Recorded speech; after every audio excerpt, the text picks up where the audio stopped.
Bismillahirrahmanirrahim. Assalamualaikum warahmatullahi wabarakatuh.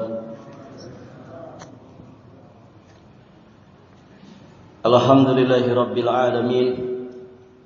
Wassalatu wassalamu ala asyrafil anbiya'i wa imamil mursalin, nabiyyina Muhammadin alaihi afdhalus salati wa atammu taslim, wa ala alihi wa ashabihi ajma'in wa sallama tasliman mazidan ila yaumiddin, thumma amma ba'd.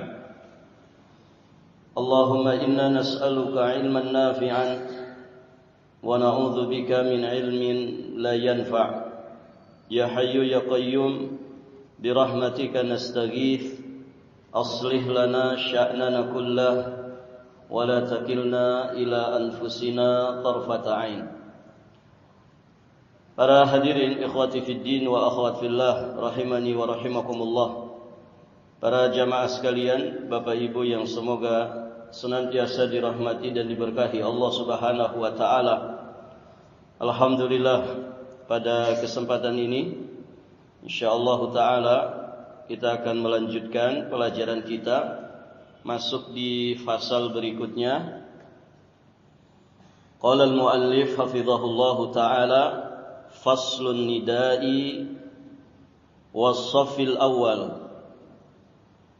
Pasal tentang keutamaan azan dan shaf pertama dalam salat berjamaah.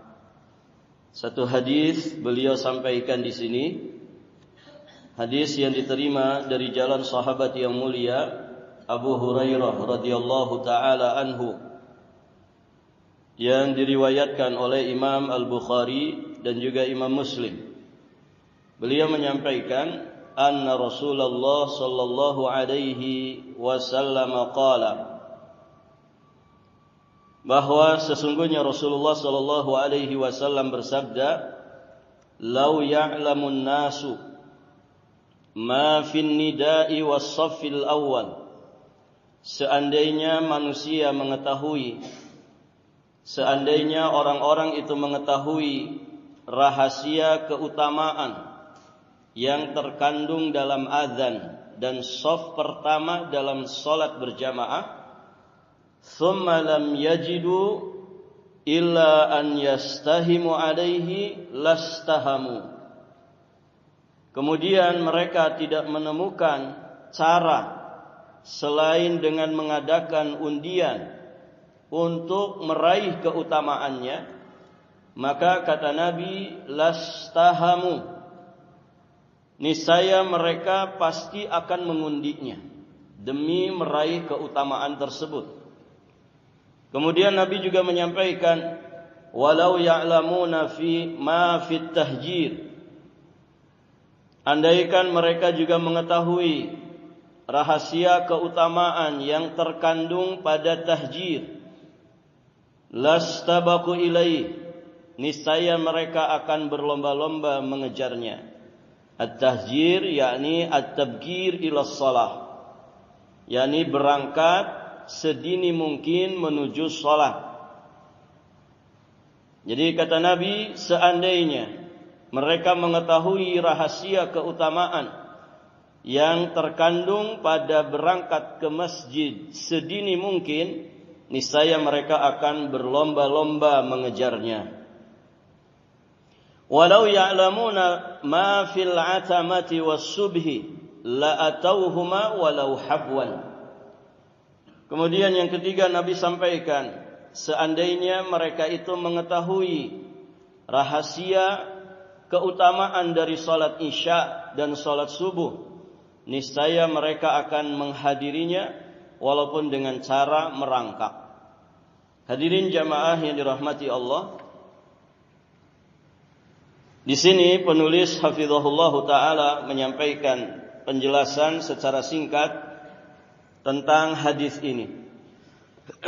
Beliau sampaikan bahwa hadis ini menjelaskan tentang keutamaan azan dan anjuran untuk meraih keutamaan tersebut.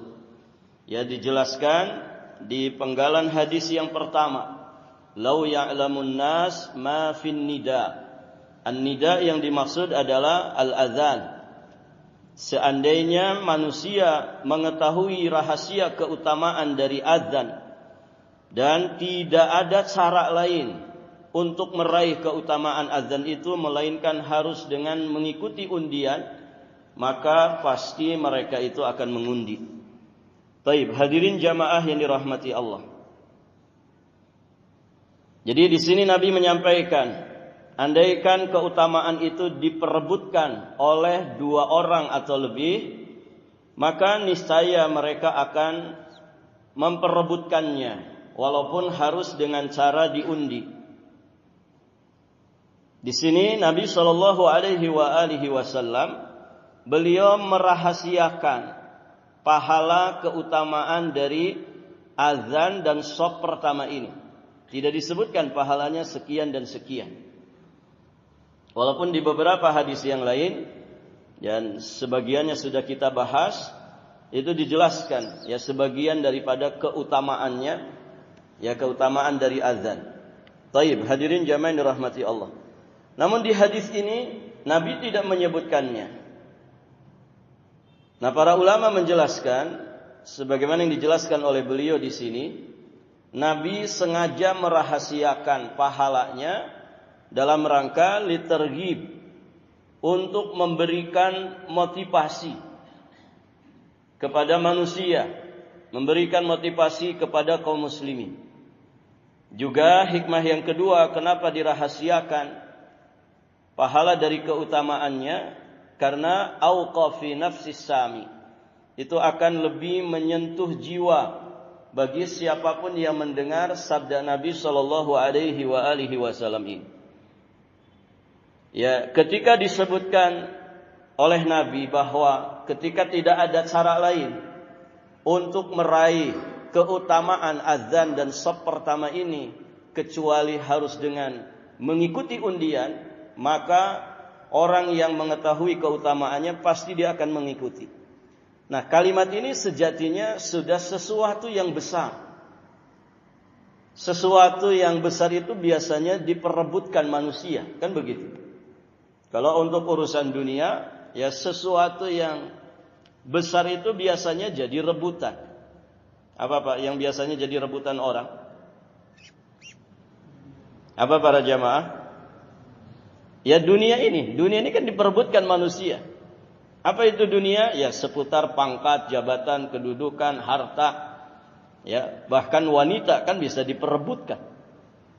Kenapa? Karena sedemikian besar kedudukan dunia di hati orang-orang yang memperebutkannya ini. Itu bukti dan ciri bahwa mereka itu mengagungkan dunia, memahalkan, memewahkan, ya mengagungkan dunia di dalam hatinya. Dan demikian, seseorang yang mengetahui besarnya nilai sesuatu, mahal dan mewahnya sesuatu itu, biasanya ada daya tarik, dorongan yang kuat untuk kemudian meraihnya. Nah, orang-orang yang terbimbing oleh iman, tentu mereka ini adalah orang-orang yang suka memburu dan terus memburu yang namanya fadilah-fadilah amal. Ya, termasuk azan dan shaf pertama ini. Kalau tidak ada cara lain untuk mendapatkannya kecuali dengan harus mengikuti undian, maka mereka pasti akan mengikuti undian itu. Apa yang mendorong mereka untuk itu? Iman. Iman kepada pahala yang Allah Subhanahu wa taala ghaibkan. Dan itu menunjukkan bahwasannya pahala di kehidupan akhirat itu begitu besar dan berharga pada diri orang-orang beriman. Nah, disebutkan ini saja sejatinya sudah menunjukkan bahwa keutamaan azan dan keutamaan shaf pertama itu sangat-sangat besar. Lebih-lebih yang mengucapkannya itu seorang nabi dan rasul yang dikatakan shadiqul masduq. Beliau itu adalah seorang yang shadiq, orang yang benar dan dibenarkan ucapan, keyakinan juga tingkah laku perbuatannya. Beliau orang yang jujur, orang yang amanah dan dipercaya oleh semua manusia. Ya, orang-orang kafir Quraisy saja mereka mempercayai Nabi, Dari sejak kecil beliau digelari oleh mereka Al-Amin. Orang yang amanah, jujur, terpercaya. Karena mereka tidak pernah menyaksikan kedustaan, kebohongan, ketidakjujuran pada Nabi dari semenjak kecilnya. Nah, lebih-lebih yang mengucapkannya Nabi. Hadirin jamaah yang dirahmati Allah, tentu seorang mukmin yang mendengarnya pasti termotivasi. Baik, para jamaah yang dirahmati Allah. Kemudian beliau sampaikan di sini bahwa undian di sini sama seperti undian yang biasa dilakukan oleh orang-orang. Pengundian ini dilakukan setelah mereka tidak lagi menemukan cara lain untuk meraih keutamaan tersebut. Lalu apa alasannya hingga Nabi SAW berkata seperti itu? Alasannya, kata beliau di sini, ini terkait dengan sifat-sifat yang disyaratkan bagi seorang muadzin, sebagaimana yang disebutkan oleh para fuqaha, yang disebutkan oleh para ahli fikih, dan ditunjukkan oleh hadis-hadis Nabi. Bahwa syarat seorang muadzin itu di antara lain adalah suaranya yang bagus. Jadi muadzin itu suaranya yang bagus, suaranya yang tegas, jelas, vokalnya mantap. Ya, kalau azan berarti kan terkait dengan kalimat-kalimat berbahasa Arab. Dia mengerti hukum-hukum tajwid, hukum-hukum tahsin. Bagaimana membaguskan ya suara azan itu sesuai dengan kaidah-kaidah tartil, juga kaidah-kaidah tajwid. Karena hadirin jamaah yang dirahmati Allah, sebagian pendapat ulama menyatakan ya azan juga harus mengikuti kaidah tajwid. Jadi kalau dengung ya didengungkan, kalau dia hukumnya ikhfa ya diikhfakan, kalau jahar ya dijaharkan. Ya, izhar maka diizharkan. Ya, yang pendek maka dibaca pendek, yang panjang dibaca panjang. Di dalam kitab Haqqut Tilawah dijelaskan untuk azan secara khusus ada rukhsah untuk kemudian memanjangkan hukum mad. Bisa sampai 10 harokat. Begitu ya. Jadi boleh yang harusnya misalkan dibaca 2 ya, atau dibaca 4, dibaca 6, boleh lebih panjang dari itu. Itu rukhsah dalam azan saja. Ya, beda dengan bacaan Quran. Kalau bacaan Quran maksimal bacaan panjang berapa harokat, Pak? 6 harokat. Ada yang 10 sampai 20? Tidak ada.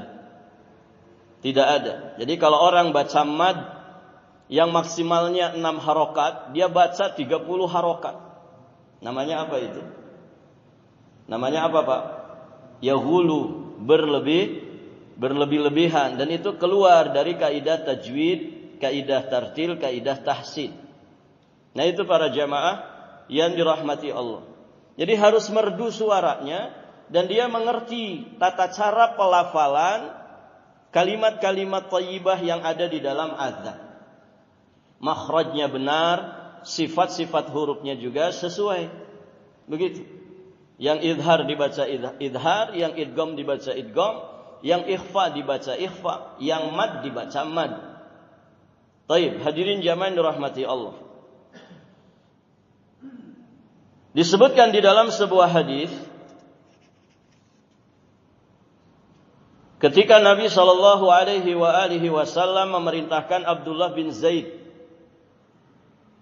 beliau sampaikan, faqum ma'a Bilal fa'alqi alaihi ma ra'aita falyu'adzin bihi fa innahu anda sautan minka. Ini salah satu syarat jadi muadzin yang disebut oleh Nabi sallallahu alaihi wasallam.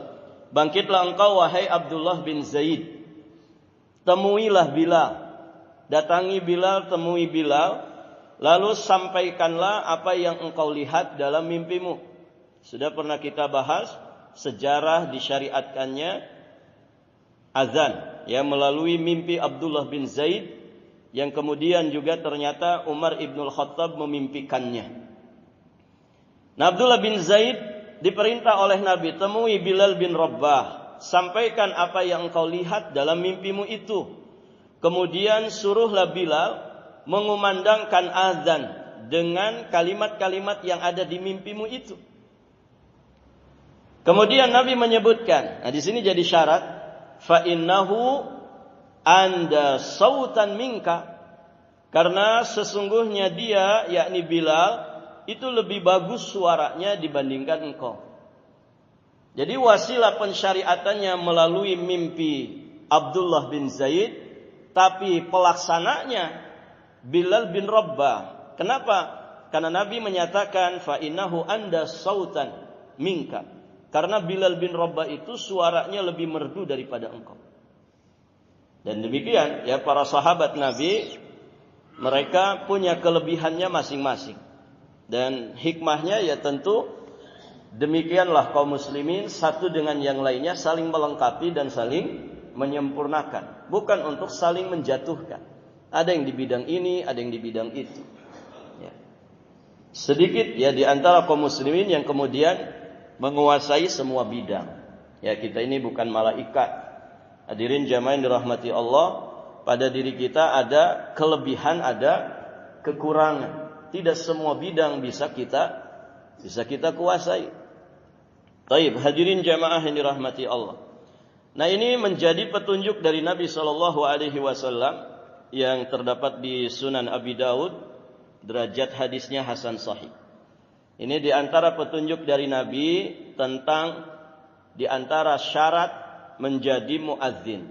Dia harus memiliki suara yang anda sautan, suara yang paling merdu, suara yang paling indah, suara yang jelas, tegas. Karena kumandang azan itu harus dengan suara yang lantang. Baik, hadirin jamaah yang dirahmati Allah. Atau misalkan syarat yang lainnya, sama-sama alim. Alim yang dimaksud terkait dengan bidang fikih azan. Dia ngerti ya masuknya waktu salat, berakhirnya waktu salat. Dia mengerti kemudian fikih salat. Ada orang itu sama-sama alim, sama-sama dipercaya. Kemudian para jamaah yang dirahmati Allah sama-sama bersuara merdu, sama-sama kemudian tasamuh, toleran, sama-sama ya amanah di dalam mengumandangkan azan. Tidak mengubah-ubah lafaz azan, juga tidak keliru saat melafalkan kumandang azan. Ketika ada orang itu dari sisi persyaratan itu sama-sama memenuhi syarat. Kemudian keduanya misalkan atau lebih dari orang-orang yang memiliki kriteria syarat ini, ternyata masing-masing dari mereka semuanya ingin mengumandangkan azan, berebut ingin mendapatkan fadilah azan. Maka berarti dengan cara diundi. Dengan cara diundi. Baik, para jamaah dirahmati Allah. Dan sepertinya tidak ada yang rebutan gitu, Pak ya. Ada enggak di satu masjid adzannya rebutan? Ini kandidat muadzin ada 10 nih, sudah siap sebelum masuk waktu sholat.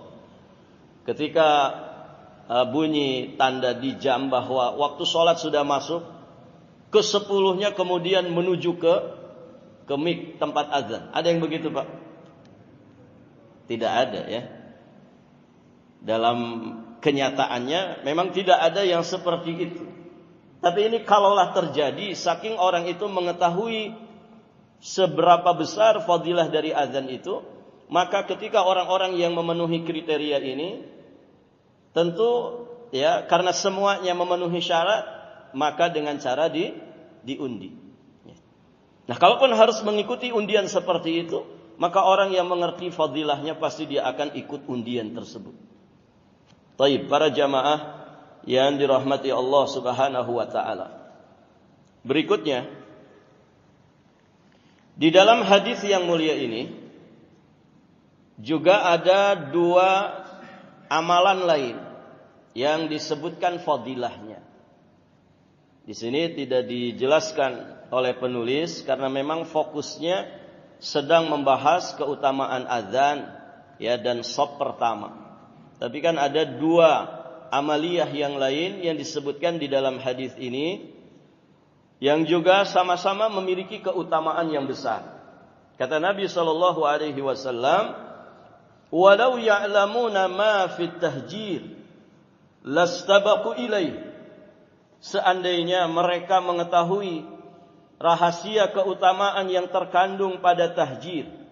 Tahjir itu tadi apa? Tabkir, yakni berangkat ke masjid sedini mungkin.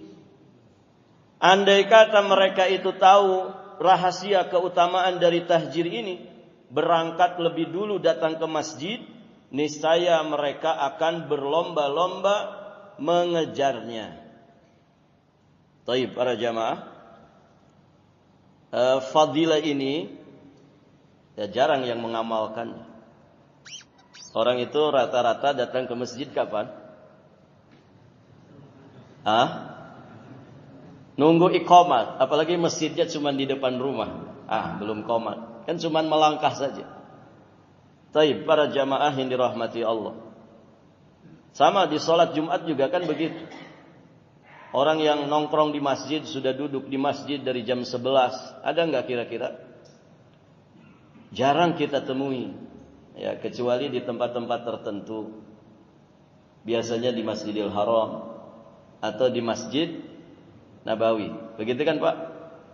Cuman enggak tahu kebiasaan di sana itu ya cuman di sana saja gitu. Setelah pulang umrah ya biasa lagi. Berarti pendorongnya apa tuh? Kalau di sana itu buru-buru kalau hari Jumat. Motivasinya apa itu? Takut tidak kebagian tempat. Nah, jangan-jangan motivasinya itu bukan motivasi mendapatkan fadilah, keutamaan pahala yang begitu besar. Nah, ini juga perlu diperbaiki ya. Di-manage hatinya. Niatnya apa sih sebetulnya? Begitu ya. Karena yang dikatakan berfadilah itu ketika niatnya memang tahjir. Kita mengikuti petunjuk Nabi ini mendapatkan fadilah yang agung dengan bersegera sedini mungkin datang ke masjid, lebih-lebih di hari Jumat. Kata Nabi, orang yang datang di saat pertama pada hari Jumat itu dapat apa? Seperti kurban dengan unta. Masya Allah. Susah kita kurban dengan unta para jamaah. Syukur-syukur sehidup seumur hidup sekali. Tapi tidak jarang. Siapa di sini yang paling sepuh kemudian pernah kurban pakai onta? Tidak ada kan? Ada bahkan mungkin orang seumur hidupnya nggak pernah kurban. Ya, dia selalu ada di grup penerima kupon. Gitu. Hadirin jamaah yang dirahmati Allah. Nah ini Masya Allah, datang berangkat pagi-pagi ke masjid di hari Jumat, ini fadilahnya luar biasa. Tapi memang untuk melaksanakan amaliyah seperti itu, mengejar fadilah seperti itu, ya kita butuh iman. Kalau iman sedang kuat, barakallahu fikum, kita akan memburunya. Tapi kalau iman sedang biasa-biasa saja, tunggu qomat saja. Khatibnya belum datang juga. Gitu ya. Ada orang sebagian nunggu qomat. Lagi khutbah dia masih santai di luar. Menjelang qomat dia masuk. Itu kehilangan, Pak. Orang-orang begitu tuh kehilangan fadilah Jumat. Kan rugi. Padahal Jumat itu cuman sepekan sekali. Dalam sebulan paling 4 kali. Bisa 5 kali, bisa. Nah kalau kita setiap Jumat kehilangan fadilahnya, ya berarti sama dengan hari-hari biasa. Dan itu rugi. Rugi. Kapan malaikat menutup catatannya? Di hari Jumat. Ketika khatib sudah naik ke atas mimbar. Ada enggak orang yang datang setelah khatib naik ke atas mimbar? Banyak. Ini di masjid sana, Pak ya. Kalau di masjid sini insya Allah tidak. Hadirin jamaah yang dirahmati Allah. Berarti dia tidak dapat fadilah Jumat. Apalagi mohon maaf, ketika khutbah berlangsung malah main HP. Sebagian orang main game, Pak. Ya.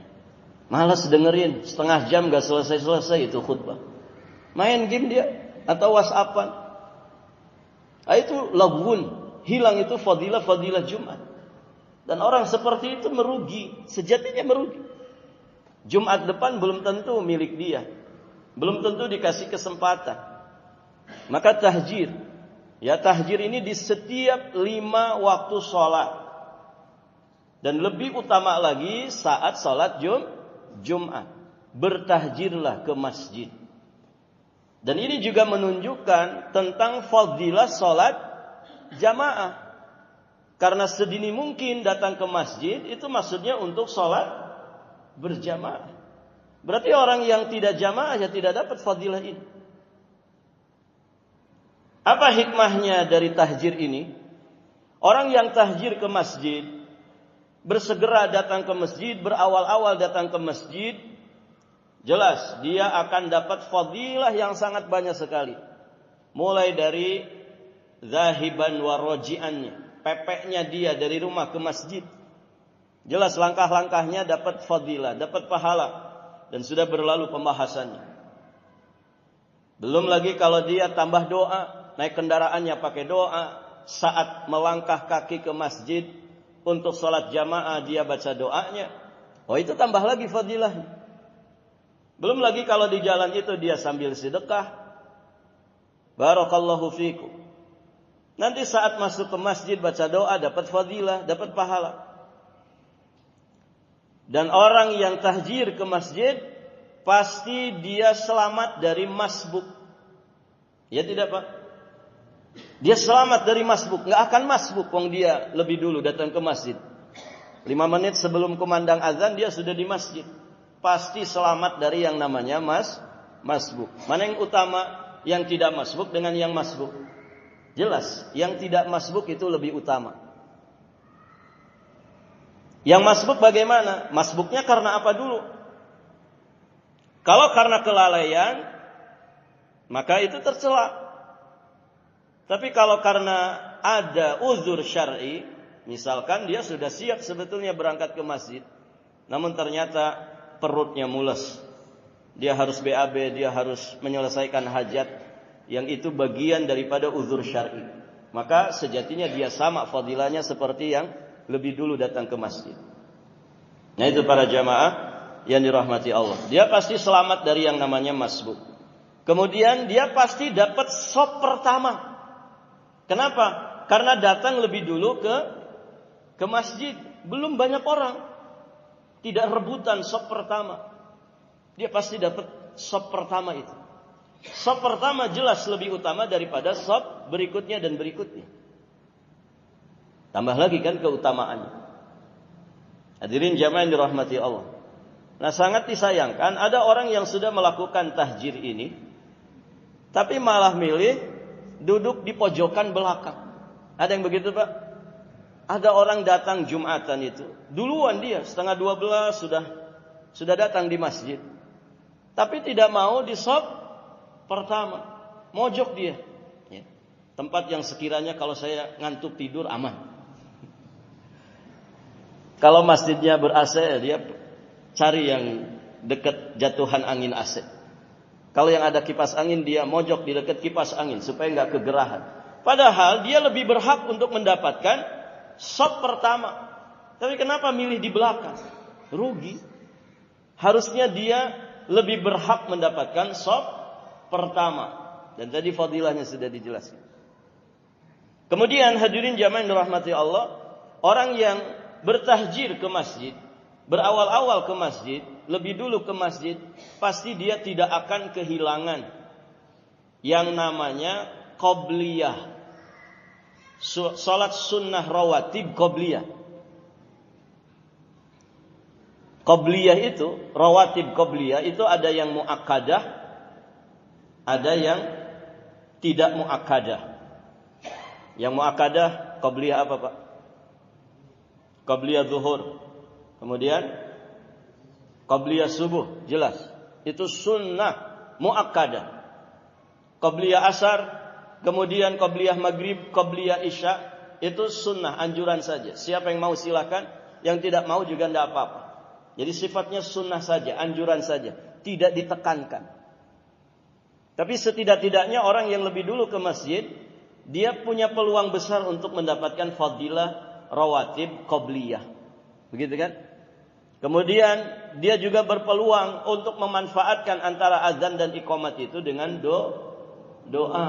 Coba yang datangnya pas qomat, hilang fadilah itu. Hadirin jamaah yang dirahmati Allah. Maka yang datang lebih dulu, dia berpeluang mendapatkan keutamaan doa antara azan dan iqamah. Dan kata Nabi, ad-du'a bainal azani wal iqamah la turad. Kama qala Nabi sallallahu alaihi wasallam. Doa antara azan dan iqamat itu tidak tertolak, alias mustajab. Baik, para jamaah yang dirahmati Allah. Kemudian orang yang datang lebih dulu biasanya aman dari ketergesa-gesaan, kesusu, keburu-buru. Sehingga dia datang ke masjid itu dengan penuh wibawa dan jelas lebih tenang daripada orang yang mengejar iqamat, mengejar supaya tidak masbuk. Kenapa? Karena datangnya terlambat. Hadirin jamaah yang dirahmati Allah. Kalau dia sedang nyetir, aduh udah qomat nih, pasti dia ngebut. Dan itu kan berbahaya, tergesa-gesa begitu. Belum nanti kalau sudah di parkiran, ya, itu yang di hatinya, oh, mudah-mudahan imam bacaannya panjang. Begitu kan? Mudah-mudahan imam bacaannya panjang supaya tidak masbuk. Dia datang ke masjid setengah lari. Itu perusak kehusyuan. Artinya itu bukan dari adab Islam. Akhirnya dia buru-buru masuk ke masjid, kadang tabrakan sama orang. Barakallahu fikum. Nanti datang ke masjid, masuk ke shaf dalam keadaan tersengal-sengal nafasnya. Hilang kehusyuan di dalam salat. Maka orang-orang yang lebih dulu ke masjid pasti dia selamat dari itu. Dia lebih tenang, lebih berwibawa, dan hadirin jamaah yang dirahmati Allah tentu berpeluang mendapatkan kehusyuan dan kualitas daripada ibadah salatnya. Yang terakhir para jamaah, yang dijelaskan di dalam hadis ini tentang keutamaan dua salat, yakni salat atamah dan salat subuh. Walau ya'lamuna ma fil atamati was subhi la atauhuma walau habwan. Seandainya mereka itu mengetahui rahasia salat isya dan salat subuh, niscaya mereka akan menghadirinya walaupun dengan cara merangkak. Dari salat 5 waktu itu masing-masing ada keutamaannya tersendiri. Zuhur, asar, maghrib, isya dan subuh. Nah, khusus dua salat ini, salat isya dan salat subuh, ini memiliki fadilah tersendiri. Ya, kalau kita uraikan hadis-hadis Nabi tentang fadilah dua salat ini tentu kepanjangan. Kita sebutkan saja di antaranya.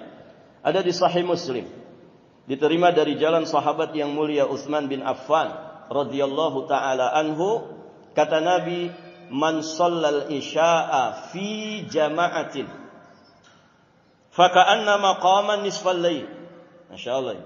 Siapa yang salat isya berjamaah, maka seolah-olah dia itu qiyam separuh malam. Siapa di sini yang pernah qiyam separuh malam? Separuh malam itu segimana, Pak?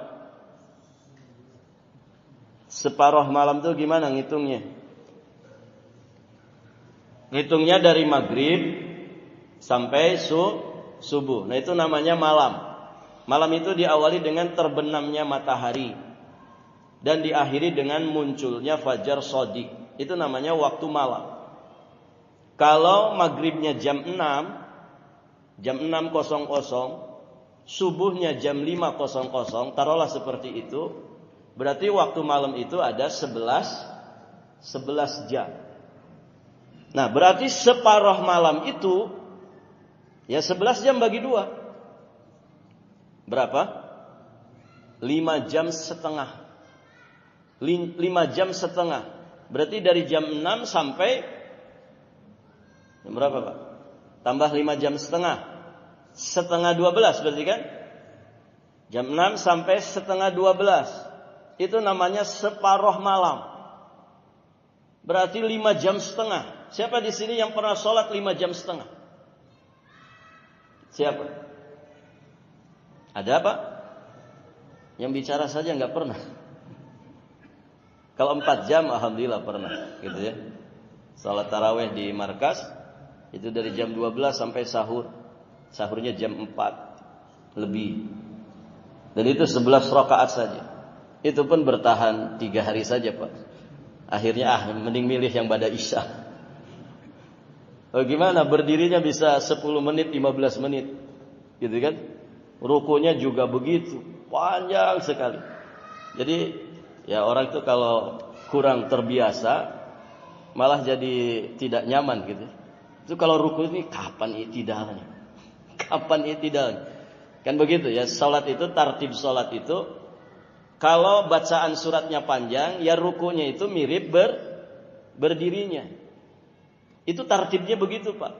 I'tidalnya itu mirip dengan rukunya. Tapi lebih sebentar. Maksudnya durasinya tidak sepanjang yang sebelum. Nanti sujudnya juga demikian. Sujudnya juga demikian. Sujudnya mirip dengan i'tidalnya. Begitu. Jadi kurang tepat kalau yang dibaca itu surat Al-Ikhlas, rukunya 2 menit. Karena suratnya pendek. Kalau suratnya panjang, rukunya panjang. Nah itu tartibnya begitu. 11 rakaat, bayangin 4 jam, Pak. Ya. Di sini ada begitu, Pak. Kalau Ramadan ada. Qiyamul Lail berapa jam di sini, Pak? 1 jam. 2 jam. Oh, Masya Allah itu. Luar biasa. Ikut semua itu, Pak. Baik, para jamaah. Yang luar biasa itu saya pernah ngikutin yang 4 jam itu. Itu ada orang Badui, mbah-mbah, Pak. Syaibah, orang sana bilang syaibah. Syaibah itu orang sudah lansia. Itu bertahan, Pak. Dia kayak mematung begitu. Kita yang masih muda-muda gitu kan, sudah rasanya sudah panas telapak kaki itu. Ini di samping kita ini bertahan. Sampai selesai salam kita liatin orang ini. Masya Allah, para jamaah. Nah ini sejatinya bukan hanya fisik gitu ya, tapi kekuatan iman. Bagaimana dengan Nabi yang sampai bengkak-bengkak itu? Baca surat Ali Imran, An-Nisa 1 rakaat. Gitu kan? Luar biasa. Hadirin jamaah yang dirahmati Allah. Nah itu keutamaan salat Isya. Kita balik lagi ke pembahasan. Jadi siapa yang salat Isya dengan berjamaah, maka seolah-olah dia salat nisfal lail, separuh malam. Tadi hitungan separuh malam itu. Padahal salat Isya berapa rakaat? 4 rakaat saja. Paling banter 10 menit kan gitu ya. Tapi fadilahnya luar biasa. Sama seperti salat separuh malam. Ini kata Nabi. Sama seperti salat separuh malam. Kemudian wa man shalla subha fi jama'atin. Kalau kemudian diikuti kata Nabi dengan salat subuh dengan berjamaah, fa ka'annama shallal laila kullah. Seolah-olah dia itu salat semalam suntuk. Oh, ini Masya Allah. Jadi ini keutamaan salat Isya dan salat subuh berjamaah. Orang kalau jaga ini saja, itu sama dengan seluruh malamnya dipakai sholat. Apalagi kalau dia tahajud. Apalagi kalau dia tambah witir. Berarti tambah lagi fadilahnya. Ini kan keutamaan di atas keutamaan. 11 jam kita sholat. Mungkin belum pernah seumur hidup. Tapi pahalanya bisa kita dapatkan. Hanya dengan sholat Isya berjamaah dan sholat subuh berjamaah. Cuman sayangnya 2 sholat ini 2 sholat yang paling berat. Bagi siapa? Bagi orang-orang yang terindikasi penyakit nifak pada dirinya. Artinya apa? Orang yang menunaikannya dengan sebaik-baiknya, sebenar-benarnya, itu berarti pertanda shorihul iman. Ada iman di dalam hati. Karena orang munafik nggak bisa seperti itu. Di riwayat Imam Al-Bukhari dan juga Imam Muslim dari Abu Hurairah radhiyallahu taala anhu, Nabi mengatakan laisa salatun asqala 'alal munafiqin min salatil fajri wal isya. Tidak ada salat yang lebih berat atas orang-orang munafik melainkan salat fajar dan salat isya. Coba perhatikan. Jamaah salat maghrib dengan salat isya. Beda atau sama, Pak? Ini di umumnya masjid ya. Oh, di sini Masya Allah selalu penuh. Di umumnya masjid, salat maghrib dengan salat isya, beda nggak jamaah?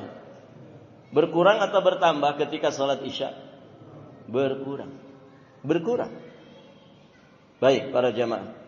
Kalau ditanya lagi, bagaimana dengan salat subuhnya? Berbeda atau sama? Oh, lebih parah. Dia lebih berkurang daripada jamaah salat isya. Ini fenomena yang sering kita lihat di umumnya masjid kaum muslimin. Hadirin jamaah yang dirahmati Allah. Pertanda apa ini? Pertanda apa, Pak? Orang di salat maghrib nongol, tapi di salat isya nggak ada. Salat subuh jangan tanya. Ya. Nggak pernah kelihatan batang hidungnya. Batang hidungnya aja nggak kelihatan. Gitu. Hadirin jamaah yang dirahmati Allah. Ini sejatinya pertanda buruk. Maksudnya apa? Berarti banyak orang yang terindikasi penyakit nifaq. Penyakit nifaq. Munafik. Hadirin jamaah yang dirahmati Allah. Zaman dulu kan orang tidak kelihatan salat jamaah, padahal rumahnya bijaril masjid. Dia dekat dengan masjid, bertetangga dengan masjid, tapi orangnya nggak nongol salat jamaah. Di zaman sahabat dulu, Pak, itu dicurigai sebagai munafik. Di zaman kita, orang yang lalu lalang ke masjid justru yang dicurigai. Saya pernah dapat cerita dari seseorang. Ustaz, dulu saya ketika jahiliyah nggak ngerti masjid, salat saja nggak ngerti. Ya. Tidak ada orang bilang saya sesat. Nggak ada itu. Padahal aslinya itu saya sedang sesat. Nggak ngerti sholat, nggak ngerti masjid, kerjaan kelahir. Ya.